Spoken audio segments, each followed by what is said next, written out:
Recent set images and casting news for Hawkeye's Disney Plus show reveal Clint Barton is sporting some new tech, and it appears to be hearing aids? Is MCU finally ready to tackle Hawkeye's disability?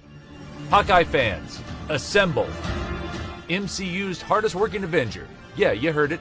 No superpowers, no billionaire iron suits, no wall-crawling abilities. Still does his job.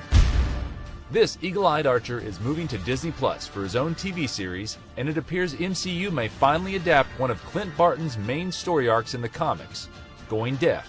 But how did Hawkeye lose his hearing exactly? To know that, let's dive deep into comic lore. Hawkeye's history of hearing loss begins in the 1983 limited series by Mark Grunwald. Hawkeye and Mockingbird get captured by the Death Throes. Their leader, Crossfire, who is related to Darren Cross, better known as Yellow Jacket in Ant-Man, has a plan to kill the Avengers by first killing Hawkeye. Then, when the Avengers come to his funeral, Crossfire would kill all of the Avengers. Ooh, a plan fiendishly clever in its intricacies.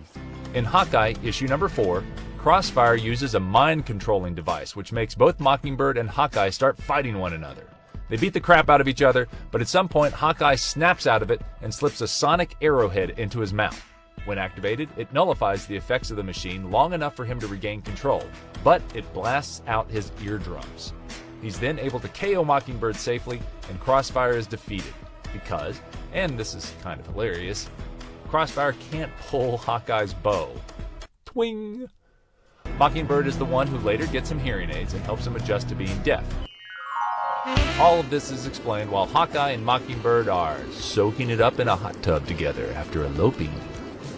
We'll just keep that one in the comics and not tell his MCU wife. Okay, Miss Cardellini? Fast forward to Avengers 502. Hawkeye sacrifices his life to take down a Kree warship after his arrows were set alight in battle. But like all comic superheroes who die, they eventually come back to life. In Marvel's House of M crossover, in which Scarlet Witch's powers remake the history of the Marvel Universe, Hawkeye returns to life. Clint's hearing was revealed to have been cured. Now, it wasn't until 2014 in Matt Fraction's and David Aja's critically acclaimed Hawkeye run that in issue number 15, Hawkeye is stabbed in both ears by the villain Clown, once again losing his hearing. What was incredibly special about Fraction's Hawkeye was the inclusion of ASL in the comic book, as Fraction was inspired by Leah Coleman, who is deaf, and her mother, Rachel Coleman, who runs the award-winning TV show Signing Time. In this series, Hawkeye pushes back against sign language and must learn to accept his own hearing loss. Readers see him drink, not taking care of himself, and struggling to read lips and understand what others are saying. All the while, there are flashbacks to an abusive childhood where domestic violence has already deafened a young Clint Barton.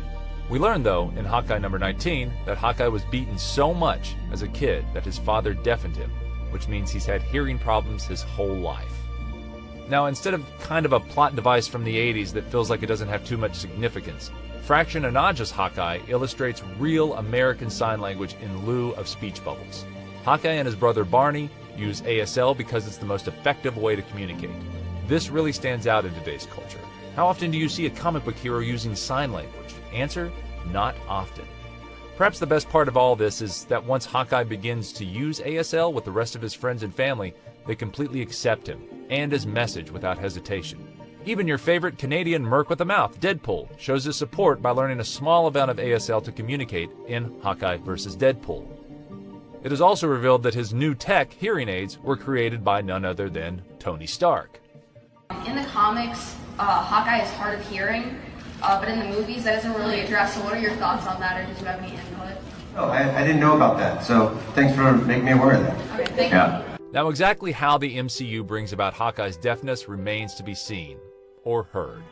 The franchise might loosely adapt one of the comic storylines, showing how Clint begins to lose his hearing as a result of a mission gone awry. But taking all this in, Hawkeye's show is shaping up to be a strong, compelling narrative, much like Netflix's Daredevil, both of which dealt with superheroes with disabilities. Except remember when Netflix didn't provide audio descriptions for Daredevil, leaving people with visual disabilities unable to watch the show? Bravo, Netflix. Bravo. Disney and Marvel have a chance to not only make an exciting story arc for MCU's most unused superhero, but make a difference in the deaf community.